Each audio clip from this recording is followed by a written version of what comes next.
welcome. So we're starting today's, work session for December sixth, 2018. If we could start by standing for the pledge. Diane? I pledge allegiance to the flag of the United States of America and to the republic for which it stands, one nation, under God, indivisible, with liberty and justice for all. And Diane. Thank you. And we are, two members are, excused from today's work session. And we will start, are you ready to start, or I can start with something else?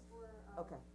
I don't know why that door is even closed. Our first discussion item will be Opportunity Zone Event Overview, or if you'd like to start with public authorities, it's up. This is what I Okay. have, I just wanted to print out the public authority stuff, cause Okay, I just emailed it. Good morning. Good morning. and we just need a copy for the, Yeah, I have the prints of the public authority stuff too, if you need. oh, okay, awesome, great.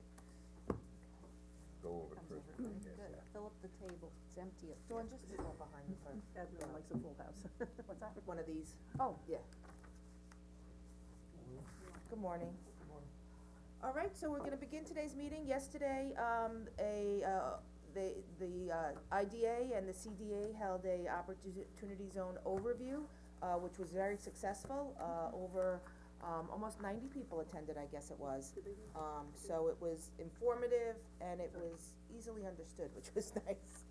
So I will turn it over to you to just kind of give us an overview of what transpired. so we had, as you know, we had our opportunity zone adopted, well, we were designated as an opportunity zone after making, an application to the state, in the earlier part of the year, and, there was a lot of, interest in it, but there wasn't a lot of information, because the state, the federal government, it was, you know, through the, Treasury. tax reform legislation of late 17, so the regulations, from the IRS didn't get adopted until just about a month ago, finally, and so there was a lot of interest in the program because it allows,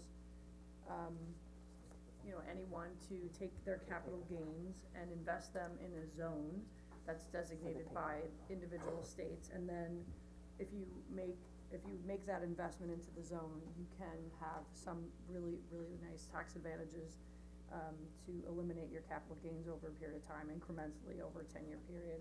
So basically, if you invest, say tomorrow, you only pay, if you invest $1 million of capital gains, you only pay tax in 2016 on a reduced amount of the capital gains you invested. So it comes down, I think in year 5 by 10%, and year 7 by 5%, so in year 2026, you'd take 15% off of your initial, investment, and then if the whole point of this is to renew, blighted property and to, invest in a community. So if you stay in for the full 10 years and beyond, then whatever gains that you have made in the property, so say if you invested $1 million in 19, in 2029, if the property were to be worth, say, $6 million, when you sell that property and get out of the fund, you pay no taxes on your full gains at that point.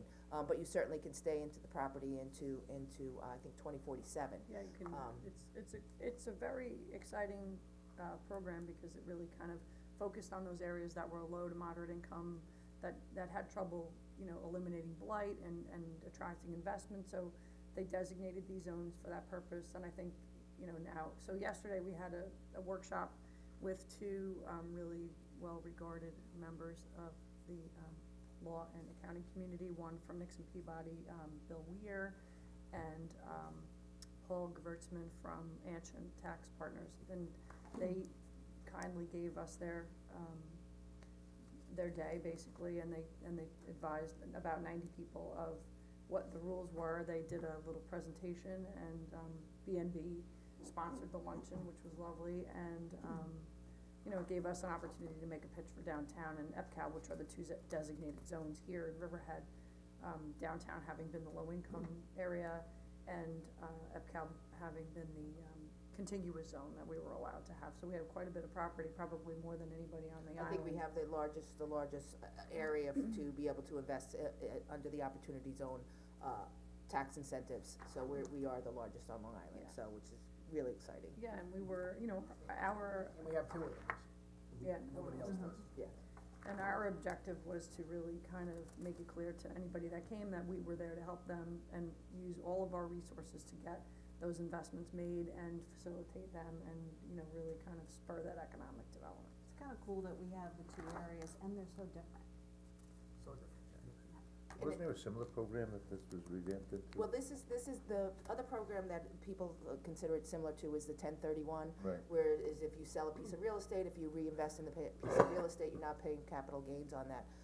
The difference from this one is it does not have to be an in-kind investment, and it's only for the capital gains. Whereas if you sell a piece of property, you can invest all of that into this. This is just for capital gains, and you could sell stocks, so if you Yeah. have, if you sell $1 million stocks, if you have $1 million of capital gains on a stock sale, you can invest it into a fund that will be investing in the opportunity zone. So it gives you a lot more options, it does not have to be an in-kind investment. Yeah, it doesn't have to be real estate, it Yeah. can be any kind of gain, and Yeah. it's even better than the new market tax credits, I think, so, and we're really excited to see how it develops. And it can be an investment into the business portion of it, it Yes. doesn't have to just be a property, you can invest in the growth of a business also, which is, wonderful, especially if you want to, if you have some startups or you have somebody that you think is going to, blossom over the next 10 years, it certainly is a good investment in that way. Excellent.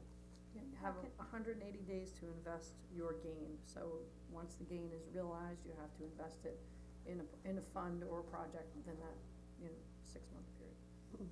But then you have, I think it's 31 months to then bring forward your Yeah, it's, I project, think, you need to yeah. make up a timeline of how it'll occur, but you have 31 months then to move the process forward and make that a full investment.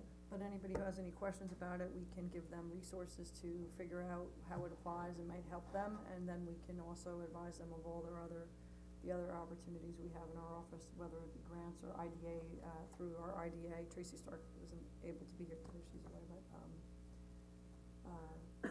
tax abatements or anything else that might facilitate investment in our community.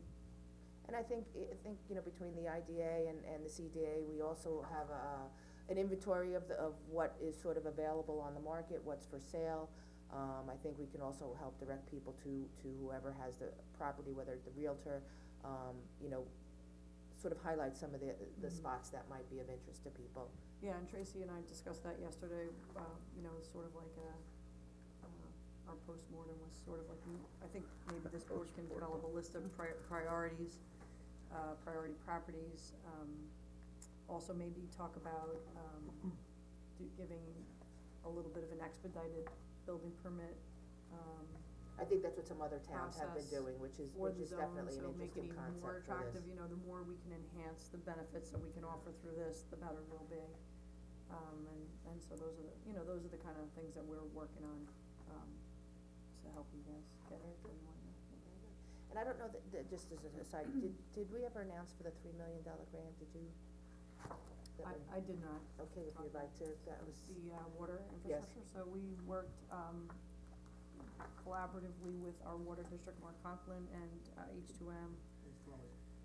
Yeah, H2M is amazing, and Mark and, we were able to, acquire a water talk louder.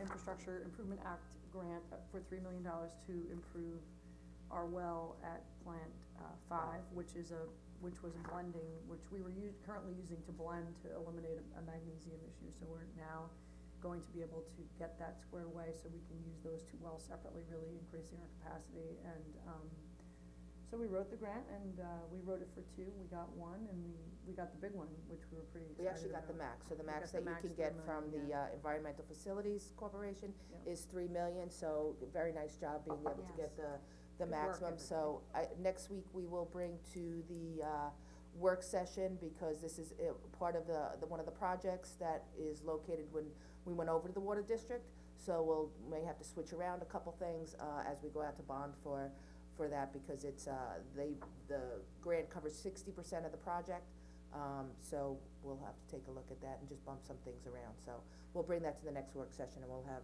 Mark and H2M and everybody come here just to Great. firm up everything. Yeah, that was a good one, So. happy about that. I thought yesterday went really well. They had a big turnout. Yeah, we had I thought we had a great turnout, I mean, we had 83 pre-register, we had about 90 people, we had about close to 10 show up just unregistered, and, there was plenty of food, and you know, nice location, I think, Hotel Indigo did a great job, putting it together. And even, we had to fight through the AV stuff a little bit, because we could get the video to play, but we couldn't get the You know, audio, I and think that it's a they problem really down there worked hard. because it's downstairs. It was a little, it I've was had just a little problems there bit of a before. glitch with the surface Yeah, and yeah. some wiring, but we were able to get it through Bluetooth, and I think they worked their butts off to try to make sure that we were able to get everything we needed. And it really they're just fantastic, so I couldn't be happier with how it worked out. And there were a lot of Nice good book. questions. Yeah, great questions, and they stayed longer after, I think I was there till probably almost 3:30, just working with some of the people that kinda hung around after. And most of them came in were investors or people that have. There were real estate people, there were investors, there were commercial real estate people. Okay, There good. were just People some we're trying to individuals, attract. there were people who were like in economic development, Brookhaven Town sent their group, Islip sent their group, they also have zones, they're doing another presentation today. Tracy did all the logistics for setting up it was a really fun Yeah, she's kind been, of she's been collaborative effort. excited Yeah, about it she for a likes, while. we worked on it we've been working on it for a while, so. So the next steps will be, we reach out to the people that were there and just do some follow-up to see. Yeah. Because actually at an event I was at today, they were kind of, some people, are now hearing about it, so there is a lot of talk about it. Is there any thoughts of maybe doing sort of a follow-up or second stage kind of, We didn't talk about it yet, but, Tracy, and our office, we kinda just continually talk about what we could do to make it better, and, so the we'll do video- whatever, they videoed the presentation, maybe we Yes. could put the video on the website so that people can Yes. look at that, and then this That will, was yeah. one of the reasons we had that done, and, Stark Media Group did that for us. We actually had some, No cost, it was nice. one particular downtown property owner who couldn't be there, but he had asked beforehand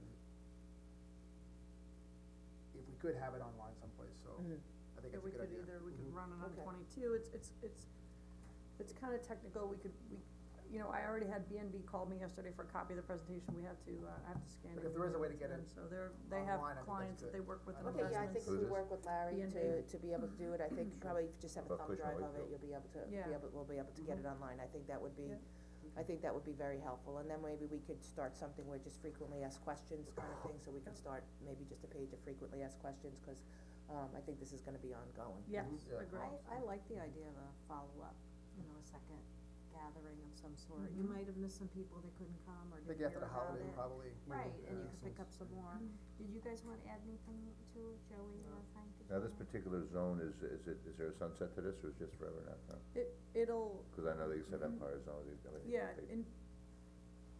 It's unclear. Yeah, potentially, but no matter what, it's at least 10 years Okay, of, alright, well, that's more than I need. of the benefit. So, even if you only invested in the zone for 3 years, you're still tax deferred. Yes, So even though you're not gonna get any tax credit, you've deferred the payment of your gain, so you're using that money in the meantime, so there's, there's a ton of benefit to it. The first time I read about it was when we got I think ESD sent us an info sheet, and I was like, wow, this could be fantastic for us, Right. let's really think about what we could do to get it, here, and we were fortunate enough to. Now, it's a state, the It's state, federal, but it's federal, okay. But the state designates, each state can designate 25% of its state, yeah. into the opportunity zones. And from what they were saying yesterday, it seems to be a one-time designation. So that it won't, there's not a new Right. group that will be designated the following year and the following year You after get that, it or that you this don't. is, I get it. because once somebody had asked about when they redo the census in 2020, is there a way that these tracks may come off? And the answer that we received back was no, that is not, expected to And that's happen. administered through the state and then through your office, I So the guess. way it works is it's self-reporting, so the state requested us to ask, to suggest where we would think it was appropriate, which we did that, talking amongst ourselves, and we submitted that, and the state designated They these came here, they 2 areas, yeah, we met with them. talked to us, so even though it's the federal tax law, we had to get the approval from New York State ESD. So they picked our 2 tax, they were census, nominated us. census districts, and then they nominated us, and then the governor designated us, And then what happens is if you're an investor, if I have, as Laura was suggesting, like $1 million, I wanna put it into an opportunity zone, I do that, and then I self-report through my own accountant what I've done. Oh, cool. So there's a tax There's not a form lot that of comes through administration around it. IRS. Yeah, it's low, For us. I mean, this is relatively speaking for IRS, low red tape, so Yes. it's pretty straightforward. And that's what was most interesting to us, I think, when we first learned about it, was, wow, it's really kind of Well, that was my simple. concern, whether it was gonna Simple be and a burden straightforward. on local staff for We wouldn't not. do anything other than try to, you know, encourage. give people information about the project and then all of the other things that we do to, facilitate the development in the areas that we're Excellent. looking to have developed, so. Beautiful. It's certainly another incentive with the other, with what we have here to have people come develop, so I think that's, you know, Yeah. that's really what It's it just what is. it says, opportunity Can you zone. just Yeah. talk a minute about geographically the boundaries that Yeah. it encompasses? So there are two census districts, one, is downtown, which basically goes from Northfield Turnpike, going west up to Route 58, all the way over to, What's 25? Mill on the south, and then it intersects, and they're all in our, presentation, but the other one is, Calverton, which is a really kind of a very large district, and it goes all the way from the river to the sound. You have a picture of it in here Yes, that in maybe we here, could yeah. have Larry Pulled up. Yeah, it would be good. also put in. It looks like it runs all the way down to, Mill Road, and then the whole south side of 58 to It's on 25. it's on Yeah, and then fifty-eight, and there's it another, stops at that's Roanoke. the downtown zone, but we also have the enterprise, the Calverton zone, which is, So I'm in the opportunity zone, if everyone wants to invest in my home. we're in the opportunity zone right now, can you Yes. feel it? I'm in the zone. I'm in the Yeah. zone. I'm right in the middle of it, I'm right The there, Calverton so. zone goes, Roanoke Avenue, all the way, almost up to the south side of Sound Avenue, all the way over to, I think that's, Wading River Manorville Road, and then it encompasses the entire I put my house part on of, there. EPCAL, all the way over to the Brookhaven line. I have the large map, do you Yeah. have the large map that we could You know, show? do we have the Um, big maps that we brought? Hey, May, Tracy May, I has have a those. large map in my office that has the opportunity zone, I think it might be on my desk, maybe if you could just bring that in. I just think it's helpful for people who are watching and Yeah. hearing about it to know to Yeah. pinpoint the area that we're speaking about. So, and some of the projects that we talked about were not just new development on vacant land, but we talked about reusing box stores on 58, like Kmart and Walmart, and also we have the Elton Street property, the old, Luxfer Magtech facility, those are all in the zone. You know, anything and everything in EPCAL, which is great, because once they start to work on developing that, you know, The old beach. they'll be able to draw investment more, you know, More capital in. more quickly, I think, and, and then really anything on Route 58, other than, you know, on the. Tanger is in there and Tanger's all the way Yeah. heading east, up until really to the traffic circle. Yes, yeah, and then it's south of, then it's south of Route 58. Thank you, Thank you, May. thank you. You may be, So this is it, I mean, it's a huge, oh my gosh. it's a huge area. This is all opportunity zone, Amazing. so it's really, I mean, Almost the entire town. yes. Yeah, it's all of Sound Avenue, Except for all the way. residential, I mean, and all the which way is, to Roanoke. you can't invest in residential for the single-family residential. Right. You can certainly do apartment, rental apartments, you can do mixed-use buildings, not single-family, but, I'm you know. downtown. Yes, you're in. I'm in. Yeah, but you can't invest in residential. No, you Unless somebody else can't, will invest in residential.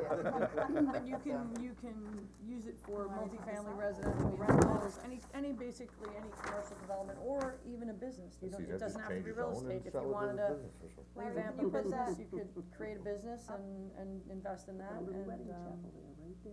you know, and it's as simple as basically creating an LLC or a corporation that would create the fund, and the fund invests in the project, and off you go, It's very exciting. yeah. What about businesses already in these zones, is there any benefit to them? Yes. Like Splish Splash and. Not unless they reinvest, if they sold another property, or they sold some stock and had some capital to invest into Splish Splash, That's what I'm talking about. to then grow it. Yeah. It has to, there has to be some benefit in there that, because the intention of it is to revitalize and blighted areas. So there needs to be capital investment along with with, investing in the area. It can't just be, you know, you buy a plot of land and you sit Oh, on it. no, but I mean, there are a lot of businesses that are, maybe wanna expand in these areas and Yes. everything. That's the intent. Yeah, Yes. and if they can, and it should help them draw investors to them if they want to, you know, do that. We had some talk about it, but I think if there is any way to have expedited reviews that is an official policy, I think that would definitely help going forward, but. Yeah, there would be some logistics worked out with that, because it's self-reported a year later. So we'd have to see some kind of, commitment there, but we can certainly check with how other towns Yeah. have done that for the expedited review. Yeah. I think we can have planning I come in mean, and if we they could create a see how fund good- and the fund is the one who's making the application for the project, that's how you'll know. And how are Yeah, these that's true. boundary lines based on residential properties? Is They're it- based on, the boundary lines were actually census tracts, so there were Okay. 2 census tracts, and that's, and the way they did it was low income distressed census tracts, which is our downtown area, qualifies, and then you were allowed to have contiguous tracts. So EPCAL was our You're right. most logical contiguous tract, because that's the other thing that's. That's our other urban renewal area. Yeah, so we really kind of, and those are the other benefits that we have, I mean, we have a lot of things You in have play. historic credits for downtown, you have these opportunity zone, Urban renewal areas. you have urban renewal areas, so there's a lot of initiatives that can help for somebody wanting to come in and develop. Without a doubt, So people need to take a good look at Riverhead. yes. Please call. For the up and coming. Yes. All Thank you right, guys, thank guys, you for thank your work. you very much. Thank you. And thank you to Tracy. Yes, Did a good Tracy, job too. Tracy, We have another one in the book that's you know, up it's great, we worked very well together, we had a great time We'll do this working on it, and, yeah? Yeah, 'cause most of the IDA was there. Yes. I don't think we have copies of that second one for everybody, so if I we wanna can- pass that out, we I would have need one to- of these, if you wanna give it Yeah, back. no, it's the presentation, Oh, the give Anton it, one? yeah, I can, you wanna? That's her? that's okay. That's our Just code. leave it on the Leave it on top our of the, code. I have copies of the green. okay.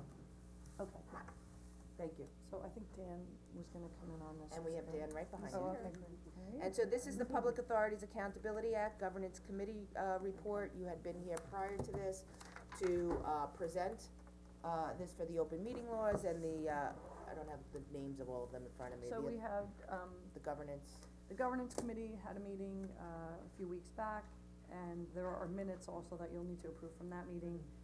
But basically, we talked about revising policies, which our Public Authorities Accountability Act requires us to have, so we have a number of different policies.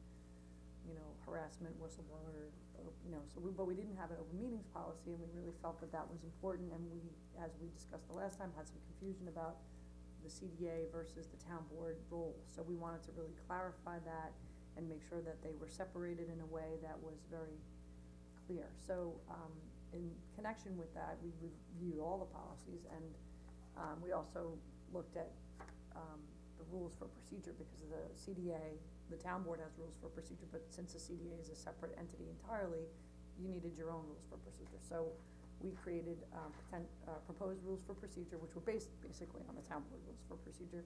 We looked at the ethics code, which had a separate and distinct disclosure requirement, which was kind of lame. So we've looked at, modifying that so that you only do one disclosure as town board members and CDA, members, to make your lives easier and to make it simpler and more sensible.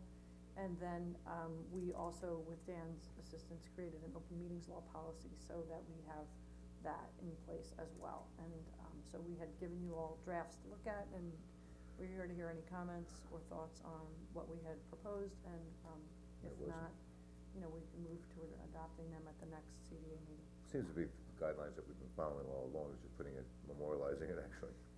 Yeah, and then even Tighten up with the process. Diane keeping the minutes separate and the resolution separate. Well, we've separated, everything is really very separate now, Yeah. separate agendas, and it Yes. shows up that way on the website, so you have to click onto those CDA meetings. Yeah, as so that opposed to was, and I town think board that's meetings. helpful to everybody in Yeah, it's understanding working the well. difference between it's your cleaner. roles, Yeah, yeah. yeah. It's Yes, much, it's So simple. it became, definitely it important. became apparent that it was needed to be done, so we handled that, and here we are. So, one of the questions is where we I know we have the meetings notice, and we can notice the meetings over here. Should we put a calendar in, I know we had talked about, the same as we're doing for the town board meetings, should we put a calendar in for the CDA meetings, and at the meeting, we can then just, cause I know we had talked about this. Yeah. Then we could always just say that the meeting is not being held, or something like that, or there's no business to, we can open it and just say that there's no business to take up, and close the meeting again. This way, it's on the agenda and people know, I think we had said maybe doing it at once a month at the town board Yes. meetings. That was sort of my thought, and that way, it'll help us planning for what we're doing and also clear up those issues, so when we have, for instance, if we did a meeting once a month as the CDA board, we would have our own, approve the minutes of the prior meeting, our own correspondence, any committee reports, and do that kind of procedure, and, adopt any resolutions that we may have, and if not, you just close the meeting and move on to your town board meeting. And I think it'll be very helpful, especially with, as we move forward with the sale of EPCAL, because that's still under the CDA, so that, if things come up, we know we have the designated, date, so that people are aware of it, and it can Yes. be in there. I think that would be important also. Yeah. We seem to do a CDA about once a month anyway, so I think But it's it's. wise to have it on there as a regular thing. Yeah. Dawn and it's I had good. talked a little bit about that, and she Yeah. had suggested that every first meeting of the month, we just have a regularly scheduled CDA meeting. And Okay. if there is anything, that would be fine. If there's not, well, then it's Yeah, open, no closed. big deal. So do we have to approve those meetings, like we're doing for the time for the town board meetings? Do we need to approve those for Like the adopted as a adopted, so calendar? that we can take it up in January? I would Yes. agree. Yeah, okay, Yes. so maybe let's just see if we can get that on for the next town board meeting. And that's what we talked about, I spoke to John about it yesterday, because normally we do an organizational meeting at the first meeting of the year, and we would adopt all these policies anyway, so it's really coming up perfectly, and we can just do it at the first meeting of next year and start next year off differently. and Okay. clean. That's correct. So, And one other item I would add, and I spoke to Diane about this, under the open meetings law, the town is required to conspicuously post any notices coming up for both CDA and or regular town board meetings. Just need to speak up a little bit. Sure, we have a bulletin board section adjacent to the town clerk's office that apparently was used in the past with a glass partition that would not allow anyone to disturb our official notices. Okay, I would really recommend that we go back to that. okay, We use a Yeah. portion of that wall solely for town business, both town board meetings proper and CDA meetings separately, as well as other planning board meetings. okay, We can post there, it'll be with a lock and key, officially posted by the town clerk, and no one will be able to put other miscellaneous items, in that area. Quite frankly, if you look at the bulletin board, It's it's a confusing. mishmash It's- of it is, I know both it is. community-oriented Yeah. items and town board meeting items. okay, And quite frankly, it's not fair to the public to Right. have to go through that board and figure out that which is official and that which okay, is not. alright, I think we You know can, what? I Good think idea. it's We could do I think that. it's a great idea, a much better way to What keep the happened to the other public one? informed, I like it. Well, I We have might one in even be my able to office, yeah. but this one, when my office Little is bit on, more this is visible. still As out long the as wall. we're And you controlling can that see there space used to and be making sure it's Yeah, current, a we're little good to glass, go, I don't have to worry plexiglass about it, or so something. somebody like, It's a perfect spot. I'll show you the spot, cause we actually have it appears to be the old track for where the glass sat. So Okay. it looks like Yeah. we may only Might not need be a new hard. piece of glass. Yeah, I think it would be easy to be to installed put Okay. that there, track. Okay. and any, like, planning, zoning, they could send me their notices, I could easily post them up there. Okay, It would be I very think that would easy, be- it's a I good think- spot. yeah, and then, right, and it stays It would make it sense. stays consistent Mhm. there. Order. Just one other thing, I know that last time you were here, we had talked about the financial disclosure that we all Correct. fill out. And, we had asked you to take a look at New York State. Yes. And then so that would then have to go through the town board as part of our, where does that sit? So the town board would just adopt a different one if we chose to, Or a modification there too. to the one we So you have? may wanna pick and choose particular provisions that you wanna include now in the regular town disclosure form, adopt it in total, or disregard it completely. You have all those options available. It was sent to you folks on November 2nd via email, Right. the form itself. So So have you guys had a chance to look at that? I looked at it real quickly, I didn't do a comparison side by side of what we have. Alright, so if you, I mean, I think the one that we have right now for the town is a little difficult, because you have, instead of asking questions where you can just say yes or no, you have to, compile all your stuff and figure out how to do it. So the state one is very direct in the sense that it says, yes, no, yes, no, yes, no. And it's comprehensive, so I don't know if we would like to consider adopting something similar. to that, What would be the benefit of adopting this one, that it's easier to work with it's more comprehensive, Dana, you went through it, I'll let you. and more comprehensive? It certainly has, it appears to have certain, categories and ranges that's more inclusive than what we presently have. But really, you'd have to sit side by side with each of them and go through, and then pick and choose that which you like and that Well, which you wanna discard. For we this I mean, one. Right, I mean, certainly the town one has worked up until this point, right, we haven't had any issues with Yeah, it, but did certainly. 11 of them, and most of them were NA for me, but that's all right, but it's still. Exactly. Well, I like Well- the idea that it's more comprehensive, but I think we need to sit together and do them side by side. Absolutely, right. So why don't we put that on for a work session, because they have, it's March 15th or something, they have to be Right. filled out by, so maybe, we could take a look at them, between now and maybe mid-January, and come up with what we'd like to do with what we have, or to continue with what we have, so. Okay, that's fine. Alright, And can I include then- Eric in this, obviously, Yes. he's ethics counsel, Yes. so. yes. Ruby. And Ruby came to whatever, town. yeah, Eric is Whatever- a dad again. whatever changes, in the town's ethics policy in terms of what the disclosure would be, would automatically become Right, what's in the exactly. CDA, so Yes, the way we've made those changes, it'll just click right in, okay, very good, alright? alrighty, thank you very much. Thank you. Just have to segue that Tim Hubbard's not here because he's a grandpa again. Yeah, Yeah. Ruby. I love that. and then all we have, left is just the North Fork Traffic Task Force, so I just wanted to give you guys an update on that. 2 weeks ago, 3 weeks ago, I forget exactly what day it was, we had held a task force, we had invited, people from the, MTA were there, people from the, Suffolk County, bus were there, we had people from New York State DOT, we had representatives from, Southold, town, from their board, as well as their police department. We had our, police department there, Jody Giglio as liaison, to traffic safety was there, we had quite a few civic members there, we also, representatives from the Long Island Farm Bureau were there, we had the, folks from Harbs Farm were there also, so we had really a cross, Police, say police. yep, our police were here there, as well as Southold, police, so we really had a broad range of interests, that gathered, and really what we were trying to do, one of the basic things we were trying to do is, define what the problem was, or what the problem is, because we don't really have, constant traffic issues, but we really felt that it was, mostly on weekends, from mid-September, beginning of September, maybe even late August, through the first week in November, on the weekends, really from 11 to maybe 5 o'clock, 3:30, 4 o'clock heading east, and, 1:30, 2 o'clock to 6 o'clock heading west. So I think being able to define the problem clearly allows us to really, hone in and be able to address some of the issues that are going Do you on. think there's any one thing you can point to? I mean, Well- South Fork has its own with Trade Parade, and Mhm. the North Fork has its own interests as well, but I certainly don't know if there's any one particular thing you can point to that. I don't think there's one, I think that there's a whole host of solutions to, I don't think Put you're a gonna toll up. alleviate things, but, if we at least define what scope that we're trying to correct, I think that was part of the beginning part of the meeting.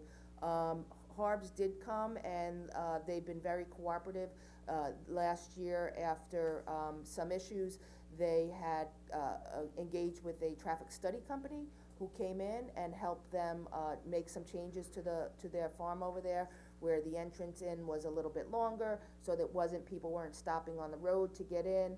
They actually closed, they had limited number of parking spots and actually closed instead of trying to, do overcrowded. They also did some congestion pricing, where it was cheaper to get in the morning than it was midday, so that helped alleviate some of the times that people were coming in. So, and it has alleviated some of those issues, but on the back end of that, it's also, we know that causes some problems in the sense that people that couldn't get in are now parking on roadways and at other people's, businesses and then walking over there. So, you always have to kinda stay on top of it. But I think just the fact that their change in how they park people and how they enter and exit, their business has had some effect, so other farms might be able to do that, so what we're looking to do is meet with some of the other, farmers to talk to them and see what they have as possible suggestions for the upcoming year. We figured if we do this a year in advance, that we may be able to come up with some solutions instead of doing it in the height of the season when everybody is very, very busy. Some other possible, things were, Southold does not allow special events, road special events during the height of their season. That may be something we wanna look at. Road events, so road. running, biking, you know, anything that will have road closures during the height of their season. Well, my goal is once that EPCAP path is done, that should be really the spot where it goes through that. Yeah, but you're not gonna have, you can't do a big bike race on there, because because a lot of the bike races here are 50 miles, so, Oh, well, you know, so there's, That's right, it's a pass-through town, right? but what Southold said was that, you know, where people said it was gonna be a big inconvenience, they've been able to change the times of their races or the days of their races, and it hasn't really had a big impact on their numbers that are coming to the races. So that might be something that we wanna And do they consider. feel like it's really helped with the traffic? Yeah. Okay. Yeah, they feel that's helped with the traffic. And one of the other things that Southold has brought up also is that they're finding, because of the congestion, that it's hurting some of their businesses there, because people aren't traveling all the way through. Because there's just too much congestion, and so they're not exploring the whole East End. And that was part of the conversation that we had with MTA, as far as maybe being able to do some scoot trains on those weekends, during those times, to be able to alleviate some of the traffic, same as they do for like the Maritime Festival. And it's funny, because they said during the Maritime Festival, the most people that rode those trains were local people. So, you know, Who have been stuck at home on the weekend. exactly. So that was what we went over. We'll continue to have meetings on this to try and implement, some things, but we'll keep the conversation going, and, you know, we understand that it won't alleviate everything, but maybe we can, alleviate some of it to make it, a little bit more friendly. We're a victim of our own success, I guess. Well, It is, but, I'm the liaison to the agricultural advisory, and they talk about it, we discuss it at almost every meeting. yeah, Certainly the farming community, you know, wants to help with the traffic problems. And one thing they brought up is that they feel like our traffic control officers need more training. well, that was something that was brought up also, and, you know, some of what the conversation was that if you're not doing it all of the time, then then, you know, when you first get out there, that may be an issue. So we were looking into some other training that might be available, that can be done sort of a brush up, possibly right before the season starts, something like that. Because when I was stuck in traffic for an hour and a half, I did observe that, and I also saw cars turning around and going down the wrong way Yeah, there's on Sound. a whole Oh, bunch yeah, of, I mean, welcome to how people drive. you're not gonna be able to alleviate all of it. No, believe me, I'm on the road all the time, believe me. Now, will this group meet again? Yes, I do not have the scheduled date to meet again, we're gonna wait till after the holidays. And I think what we'll try and do is, set up another meeting, you know, hopefully we'll be able to have at least 2 to 3 more meetings, you know, probably once a quarter, till we get through to the season and to see what we can, Yeah, I We think can it's a do. great idea to meet So. on the off-season like this. Yeah. Maybe pound out some solutions before Well, you got two Before- you got two before the east-west roads. pumpkins start again. So you got two east-west roads. no, I mean, that is what it is. What'd you say? well, some of the You got two east-west roads. some of the suggestion also was to possibly create a third lane in congested areas over on Sound Avenue. I don't know, Good luck with that. width-wise, whether that would be possible. Historic corridor and all that, you're gonna have a lot of No, pushback not on that. not a permanent, just a cone lane. Right. A I've cone been lane hearing during that the too. busy season, almost a turning Well, I lane, as think if they- you're having like when you're having, construction going on. I see what you're saying. Where you have the turn lane over there. One of the other suggestions was to reach out to, the, agency that helped with the, US Open. US Open. So to see, because they were very successful, Well, I know when they do in their traffic When they with the do 2 the lanes. strawberry thing there in North, but that's a very big road, the 48. Right, yeah, Well, they did, at the US Open, they did the extra lane. they did. With cones, and they felt it worked well. Yeah, That's a so, much wider road, um, much wider. Oh, we got gotta keep trying to do something. All right, that's all we have. We're gonna, can I have a first and second to go in executive session for contractual Riverhead United Methodist Church with Town of Riverhead, negotiations with, Sports Facility Advisory LLC, cancellation of contract with outside counsel, and negotiations of stenographic services. We did have on the agenda for a litigation, for the Town of Riverhead, versus the County of Suffolk, but we are going to cancel that for executive session since two of the, town board members are not here. I think that's a conversation that we need the whole board there for. Okay, I move we close the work session and open up the executive session. Since I'm the only other person, I'll second. Okay. So I'm gonna say everyone's in favor. Thank you.